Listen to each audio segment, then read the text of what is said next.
அனைவருக்கும் வணக்கம். இன்னைக்கு உலக சுற்றுச்சூழல் தினங்க. அதாவது வேர்ல்டு என்விரான்மெண்ட் டே. இந்த தினத்தில் நான் ஒரு செய்தியை சொல்லணும். எல்லாருக்கும் தெரிந்த செய்தி தான். நான் என்ன சொல்லியிருக்கேன்னா, என்னோட நூலில் இயற்கையை நேசின்னு ஒரு தலைப்பில் கீழே நான் எழுதியிருக்கேன். அதாவது இயற்கையை நேசித்தாலே ஒரு மனிதன் இயற்கை நேசிக்கின்ற பொழுது அந்த இயற்கை எப்படி பாதுகாக்க வேண்டும் என்ற ஒரு பொறுப்புணர்ச்சி அவனிடம் வந்துவிடும். அப்பொழுது அந்த சுற்றுச்சூழல் பாதுகாக்கப்படும். இதுதான் ஒரு சாதாரண விஷயம்தான். ஆனால் அது யாரா செய்கிறாங்களான்னா இல்லை. நிறைய தன்னுடைய சொகுசுக்காகவும் வாழ்க்கைக்கு தேவையான பணத்தை சேர்ப்பதற்காகவே அந்த இயற்கையை அழித்து நாசப்படுத்துகிறதெல்லாம் நம்ம பார்க்குறோம்.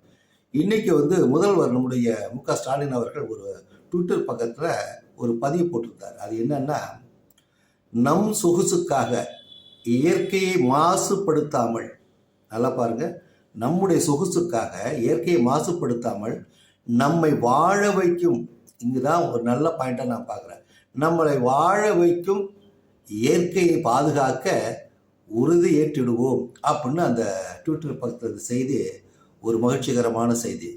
எனவே பார்க்கின்ற ஒவ்வொரு மனிதனும் மக்களும் இயற்கை நேசித்தாலே அதை பாதுகாக்கிறது எப்படிங்கிறத நம்ம புரிஞ்சுக்கிட்டு அதுபடி செயல்பட்டாலே போதும். இயற்கை இல்லைன்னா அதன் அழிவு போயிட்டு இருக்கப்போ மக்கள் தான், மனிதர்கள் தான் பாதிக்கப்படுவார்கள் என்பதை உணர வேண்டும் என்பதற்காகவே இயற்கையை நேசி அப்படின்னு சொல்லிட்டு என்னுடைய நூலில் ஒரு தலைப்பின் கீழ் எழுதியிருக்கேன். அதே போல் நீங்கள் சென்னை கோயம்பேட்டில் உள்ள எக்ஸ்னோரா நிர்மல் வீட்டுக்கு போனீங்கன்னா ஒரு சோறு கூட கொஞ்சம் கூட பாக்கி இருக்குது. அத்தனை இடத்துலையும் அவர் செடி கொடிகளை வளர்த்து ரொம்ப அருமையாக பாதுகாப்பதெல்லாம் பார்க்குற போது சிறப்பாக இருக்கும்.